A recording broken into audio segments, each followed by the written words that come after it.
નમસ્કાર વિદ્યાર્થી મિત્રો, સ્વાગત છે તમારું તમારી પોતાની યુટ્યુબ ચેનલ માય ટીચિંગ ક્લાસમાં। આજે આપણે ભણીશું ધોરણ 7 સેમ 2 વિષય વિજ્ઞાનમાં પાઠ 17 જંગલો આપણી જીવાદોરી। ચાલો વિદ્યાર્થી મિત્રો, પાઠ છે એ જંગલ વિશે છે। તમને પણ બધાને બહુ મજા પણ આવશે અને મજા આવી પણ હશે પાઠ સમજવામાં।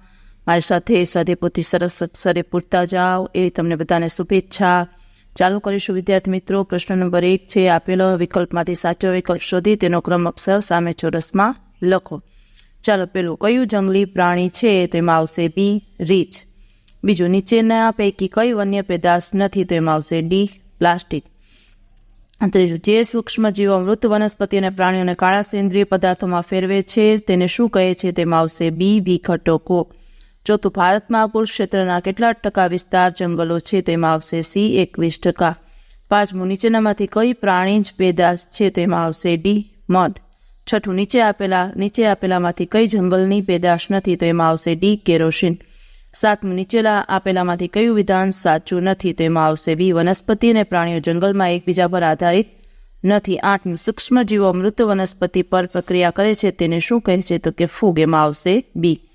બીજો પ્રશ્ન છે વિદ્યાર્થી મિત્રો, ખાલી જગ્યા પૂરો। ચાલો, જડીબુટ્ટીઓ વનસ્પતિ પેદાશ છે। બીજું, વૃક્ષોના પ્રકાંડ ઉપરના ડાળીવાળા ભાગને મુગટ તાજ કહે છે। ત્રીજું, જંગલમાં મુગટથી રચાતી જુદી જુદી આડી હરોળમાં વિશાળ અને લાંબા વૃક્ષો સૌથી ઉપરનું સ્તર બનાવે છે। ચોથું, જંગલમાં ઊંચા વૃક્ષોની ડાળીઓ નીચા વૃક્ષો પર છવાઈને છત્ર છાયા પ્રદાન કરે તેને છાયા કહે છે। પાંચમું, કીટકો, પતંગિયા, મધમાખી અને પક્ષીઓ સપુષ્પી વનસ્પતિને પરાગનયનમાં મદદરૂપ કરે છે। છઠ્ઠું, જંગલ હવા અને પાણીનું શુદ્ધિકરણ કરે છે। સાતમું, છોડવાઓ જંગલનું નીચેનું સ્તર બનાવે છે। આઠમું, સડેલા પાંદડા અને પ્રાણીઓના જળ મંગલને સેન્દ્રિય પદાર્થોથી ભરપૂર બનાવે છે। ચાલો વિદ્યાર્થી મિત્રો, ત્રીજો પ્રશ્ન છે, નીચેના પ્રશ્નોના માત્ર ઉત્તર આપો। પેલું, જંગલી વૃક્ષોના 3 નામ જણાવો। સાગ, સીસમ અને સેમલ। બીજું, જંગલી પ્રાણીઓના 3 નામ આપો। સિંહ, વાઘ અને દીપડો। ત્રીજું, જંગલો તેમાં રહેલા લોકોને કઈ જરૂરિયાત પૂરી પાડે છે? તો ઔદ્યોગિક, ખોરાક, પાણી, રહેઠાણ વગેરે। ચોથું, મૃત પ્રાણીઓને ખાનારા 3 પ્રાણીઓના નામ। તો શિયાળ, ગીધ, કાગડા। પાંચમું, વિઘટોના 2 ઉદાહરણ આપો, ફૂગ અને બેક્ટેરિયા। છઠ્ઠું, જંગલના અધિકારીઓ જંગલી પ્રાણીઓની હાજરી શાના પરથી ઓળખી શકે? તો કે મળ અને પગલા। ચાલો વિદ્યાર્થી મિત્રો, હવે ચોથો પ્રશ્ન છે, ખરા ખોટા વિધાનો જણાવો। જો આપણે ડાયરેક્ટ લખીશું, પેલું છે ખોટું, બીજું પણ ખોટું, ત્રીજું સાચું, ચોથું સાચું, પાંચમું ખોટું, પછી છઠ્ઠું ખોટું, સાતમું સાચું અને આઠમું સાચું। ચાલો વિદ્યાર્થી મિત્રો, હવે પ્રશ્ન નંબર 5 છે, નીચેના પ્રશ્નોના એક વાક્યમાં ઉત્તર આપો। પેલું છે, જંગલના ઊંડાણવાળા વિસ્તારમાં કયા પ્રાણીઓ રહેતા હોય છે? તો લખો, રીંછ, જંગલી બળદ, શિયાળ, હાથી, વાંદરા, સાપ જેવા પ્રાણીઓ જંગલના ઊંડાણવાળા વિસ્તારમાં રહે છે। બીજું, જંગલમાં બાળકોની હાજરીને લીધે ઝાડ પર વાંદરાઓએ કૂદાકૂદ કેમ કરી? તો લખો, જંગલમાં બાળકોની હાજરીને લીધે વાંદરાઓએ પક્ષીઓ અને અન્ય પ્રાણીઓ સાથે વાત કરવા ચેતવણીરૂપ કૂદાકૂદ કરી। ત્રીજું, પ્રોફેસર અહેમદે બાળકોને જંગલમાં ઊંડાણવાળા વિસ્તારમાં જવા કેમ ના પાડી? તો લખો, જંગલના ઊંડાણવાળા વિસ્તારમાં રીંછ, શિયાળ, જંગલી બળદ જેવા જંગલી પ્રાણીઓ રહેતા હોય છે, તેથી પ્રોફેસરે, પછી લીમડો, અંજીર, પ્રોફેસરે ના પાડી। જંગલમાં કયા કયા વૃક્ષો જોવા મળે છે? તો લખો, એમાં સાગ, સાર, સીસમ, ખાખરો, ખેર, વાંસ, લીમડો, અંજીર, આમળા અને જેવા વૃક્ષો જોવા મળે છે। પછીનો પ્રશ્ન છે, જંગલમાં મુગટથી રચાતી જુદી જુદી આડી હરોળના જુદા જુદા સ્તરમાં કઈ કઈ વનસ્પતિનો સમાવેશ થાય છે? તો લખો, જંગલમાં મુગટથી રચાતી જુદી જુદી આડી હરોળના સૌથી ઉપરના સ્તરમાં વિશાળ લાંબા વૃક્ષોને, તે પછીના સ્તરમાં ક્ષુપને અને સૌથી નીચેના સ્તરમાં લાંબુ ઘાસ અને છોડવાઓનો સમાવેશ થાય છે। છઠ્ઠું, જંગલનું તળિયું કેવું હોય છે? તો લખો, જંગલનું તળિયું ઘેરા રંગનો મૃત બીજ, ડાળીઓ અને નાના છોડવાઓથી આવૃત હોય છે। સાતમું, ગીચ, ઝાડી અને ઊંચું ઘાસ હરણને કઈ રીતે ઉપયોગી છે? તો લખો, ગીચ, ઝાડી અને ઊંચું ઘાસ હરણને ખોરાક અને રહેઠાણ પૂરું પાડે છે, ઉપરાંત જંગલમાં રહેતા માંસાહારી પ્રાણીઓથી બચાવે છે। 8મું, જંગલમાં વૃક્ષોના મુગટથી રચાતી જુદી જુદી આડી હરોળને શું કહે છે? તો લોકો જંગલોમાં વૃક્ષોના મુગટથી રચાતી જુદી જુદી આડી હરોળને વાનસ્પતિક સમૂહો કહે છે. 9મું, ફૂગ અને સૂક્ષ્મજીવો શાના પર નભે છે? તો લોકો ફૂગ અને સૂક્ષ્મજીવો મૃત વનસ્પતિઓ અને પ્રાણીઓની પેશીઓ પર નભે છે. 10મું, જંગલમાંથી મળતી કોઈ પણ 5 પેદાશોના નામ. તો લોકો જંગલમાંથી મળતી પેદાશો નીચે મુજબ છે: લાકડું, જડીબુટ્ટી, ગુંદર, રેઝિન અને કાથો. ચાલો વિદ્યાર્થી મિત્રો, પ્રશ્ન નંબર 6 છે. નીચેના પ્રશ્નોના ટૂંકમાં ઉત્તર લખો.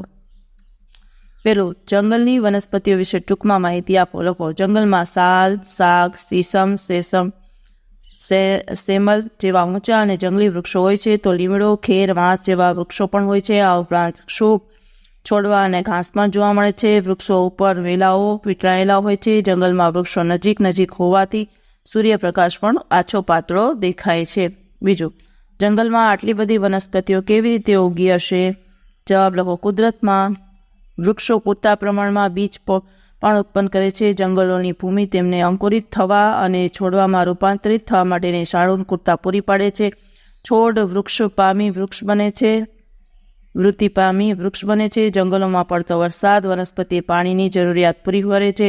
વનસ્પતિના અને પ્રાણીના મૃત અવશેષોથી સેન્દ્રિય પદાર્થો બનતા રહે છે અને પ્રાણીઓ તથા વનસ્પતિને પોષે છે. આમ વનસ્પતિને વૃદ્ધિ અને વિકાસ માટેની જરૂરી સામગ્રી મળી રહેતી હોવાથી જંગલોમાં મોટી સંખ્યામાં વનસ્પતિઓ ઉગી નીકળે છે. હવે ત્રીજું જોઈએ વિદ્યાર્થી મિત્રો.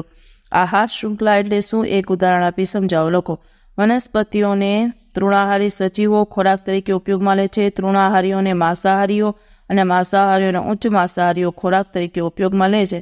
આમ એક સજીવના બીજા સજીવ વચ્ચેના ક્રમિક આહાર સંબંધને આહાર શૃંખલા કહે છે. દાખલા તરીકે ઘાસને કીટક ખાય, કીટકને દેડકો ખાય, દેડકાને સાપ ખાય, સાપને સમડી ખાય. ટૂંકમાં સંકેતમાં ઘાસ, કીટકો, દેડકો, સાપ, સમડી આ રીતે આ આહાર શૃંખલા દર્શાવી શકાય છે. ચોથું, જંગલમાં પ્રાણીઓના મળ કેવી રીતે ઉપયોગી છે? તો લોકો જંગલમાં પ્રાણીઓના મળ સડે છે. સડતા મળમાંથી કેટલાક ઢાલિયા જીવડાઓ અને ઈયળ ખોરાક મેળવે છે. તેમાંથી બીજ અંકુરિત વિકસી રહ્યા હોય છે. આ સૂક્ષ્મજીવો દ્વારા સેન્દ્રિય દ્રવ્યો ભૂમિમાં ઉમેરાય છે. પ્રાણીઓનો સડી ગયેલો મળ પણ બીજાંકુરિતને પોષણ પૂરું પાડે છે. આ રીતે જંગલની ભૂમિ ફળદ્રુપ બને છે. હવે છે 5મું, જંગલમાં વરસાદ પડતા તેના ટીપા જમીન પર સીધા કેમ અથડાતા નથી? લખો. જંગલમાં વરસાદ પડતા જંગલના વૃક્ષોનો સૌથી ઉપરનો વિસ્તાર છત્રછાયા વરસાદના પ્રવાહને રોકે છે. આથી મોટા ભાગનું પાણી ડાળીઓ અને વૃક્ષોના પ્રકાર દ્વારા નીચે આવે છે. ડાળીઓ પરથી પાણી નીચેના વાનસ્પતિક સજીવ સમૂહો ક્ષુપ પર અને પછી છોડવા પર પડે છે. છોડવા પરથી પાણી ટપકાને જમીન પર પડે છે. આ વખતે વરસાદનો માર્ગ એકદમ ઘટી ગયો હોવાથી તેથી વરસાદના ટીપા જમીન પર અથડાતા નથી. પછી છે 6, જંગલમાં રહેતા પ્રાણીઓ તેને વૃદ્ધિ અને પુનઃસર્જન માટે કેવી રીતે મદદ કરે છે?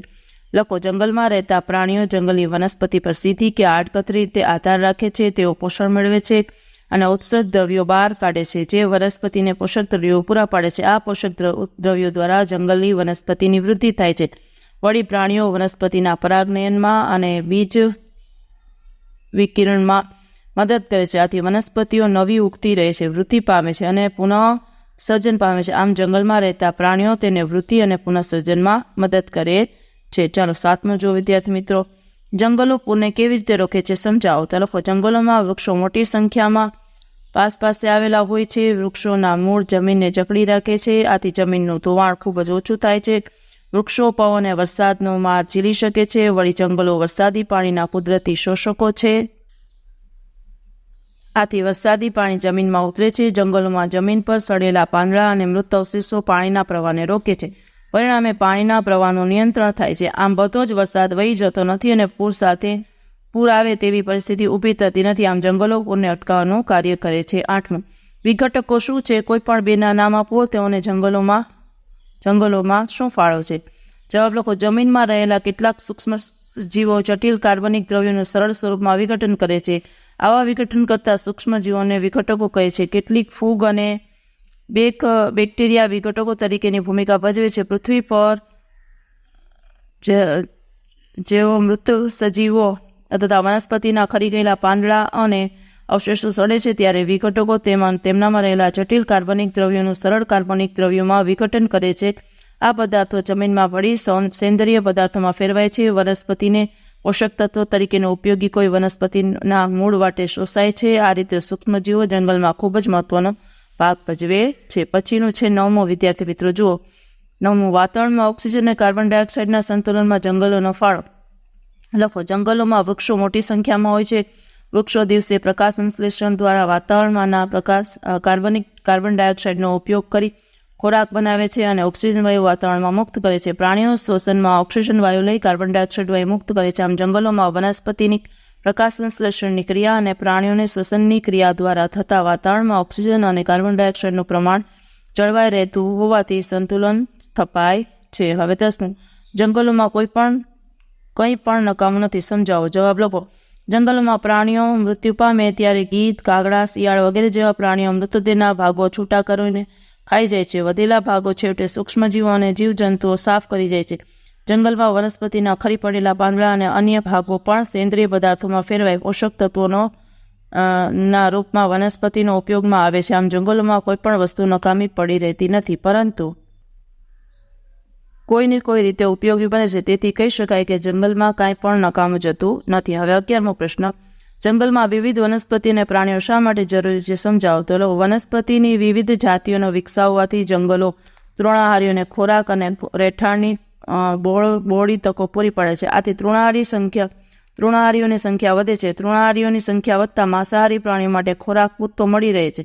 પરિણામે માંસાહારીઓની સંખ્યા વધે છે. આથી જંગલ વનસ્પતિ, તૃણાહારી અને માંસાહારી પ્રાણીઓથી હર્યું ભર્યું લાગે છે. વનસ્પતિ અને પ્રાણીઓની વિવિધતા જંગલના વૃદ્ધિ અને પુનઃ વિકાસ માટે જરૂરી છે. 7મો પ્રશ્ન, વૈજ્ઞાનિક કારણો આપો. ચલો, પહેલું, જંગલો એ લીલા ફેફસા છે. લખો. જંગલોમાં લીલા વૃક્ષોની સંખ્યા વધુ છે. લીલા વૃક્ષો દિવસે સૂર્યપ્રકાશ સંશ્લેષણની ક્રિયામાં વાતાવરણમાંનો કાર્બન ડાયોક્સાઇડ વાયુ લઈ પોતાનો ખોરાક બને છે અને ઓક્સિજન વાયુ મુક્ત કરે છે. પ્રાણીઓ શ્વસનમાં ઓક્સિજન લે છે, જે ફેફસામાં રુધિરના શુદ્ધિકરણમાં ઉપયોગી બને છે. આમ જંગલો હવાને શુદ્ધ રાખવામાં અગત્યનું હોવાથી જંગલો એ લીલા ફેફસા કહેવાય છે. બીજું, જંગલો જમીનનું ધોવાણ અટકાવે છે. તો લોકો, જંગલોમાં ગીચ વૃક્ષો હોય છે. વૃક્ષોના મૂળ જમીનને જકડી રાખે છે. આથી પવન કે વરસાદના પાણીથી જમીનના કણો છૂટા પડી પ્રવાહ સાથે વહી જતા નથી. વળી જંગલોના વૃક્ષોના લીધે વરસાદ વૃક્ષો પર પડે છે, ત્યાંથી નીચેના ક્ષુભ અને ક્ષોભ પર પડે છે. આમ વૃક્ષોને લીધે વરસાદ સીધી જમીન પર પડતો નથી. તેથી જંગલો જમીનનું ધોવાણ અટકાવે છે. પ્રશ્ન નંબર 8 જુઓ. જોડકા આપેલા છે. જો વિઘટકો, તો એમાં સામે આવશે સી, ફૂગ. સાપ, તો એમાં આવશે ડી, દેડકોણ. ત્રીજું સીસમ, તો એમાં આવશે એ, ઇમારતી લાકડું. અને ચોથું વન્ય પ્રાણી, તો એમાં આવશે બી, રીંછ. ચાલો વિદ્યાર્થી મિત્રો, હવે છે નીચેના પ્રશ્નોના મુદ્દાસર ઉત્તર લખો. જંગલોની ઉપયોગિતા સમજાવો. ચાલો લખો વિદ્યાર્થી મિત્રો. જંગલો આપણને અનેક રીતે ઉપયોગી છે. જંગલોમાં વિવિધ પ્રકારની વનસ્પતિ અને પ્રાણીઓ હોય છે. જંગલો તેમને કુદરતી રહેઠાણ પૂરું પાડે છે. આમ જંગલો સજીવ સંપત્તિથી ભરપૂર છે. જંગલો માનવીને ખોરાક, ઘાસચારો, ઇમારતી લાકડું, બળતણ માટેનું લાકડું, જડીબુટીઓ, ગુંદર, રેઝોન, કાથો, મરી મસાલા, માંસ, રબર વગેરે પૂરા પાડે છે. જંગલો વાતાવરણને ઠંડુ રાખે છે, આજુબાજુના વિસ્તારમાં વરસાદ લાવે છે, ગરમી નિયંત્રણમાં રાખે છે અને ગ્લોબલ વોર્મિંગ અટકાવવામાં મદદરૂપ બને છે. પોષક દ્રવ્યોના ચક્ર અને જલચક્ર મહત્વનો ભાગ ભજવે છે. જંગલો જમીનનું ધોવાણ અટકાવે છે, પૂરનું નિયંત્રણ કરે છે અને ભૂમિની ફળદ્રુપતા વધારે છે. જંગલોના વૃક્ષો પ્રકાશ સંશ્લેષણની ક્રિયા દ્વારા કાર્બન ડાયોક્સાઇડ અને ઓક્સિજન વાયુનું સંતુલન કરે છે, હવાને શુદ્ધ કરે છે અને વાતાવરણને પ્રદૂષિત થતું અટકાવે છે. જંગલોના વૃક્ષો પાણી વહી જતું અટકાવે છે અને ભૂમિમાં અનુસ્રવણ દ્વારા ભૂગર્ભ જળની જાળવણી કરે છે, અવાજનું પ્રદૂષણ અટકાવે છે, વાતાવરણ ખુશનુમા રાખે છે. જંગલો ત્યાં વસતા લોકોની જરૂરિયાત પૂરી પાડે છે, પર્યાવરણની જાળવણીમાં અગત્યનો ભાગ ભજવે છે. ચાલો વિદ્યાર્થી મિત્રો, આજના વિડીયો લેક્ચરમાં આટલું જ. જો તમને આ વિડીયો ગમ્યો હોય તો લાઇક કરશો, તમારા મિત્રો સાથે શેર કરશો અને મારી ચેનલને સબસ્ક્રાઈબ પણ કરશો. આવજો.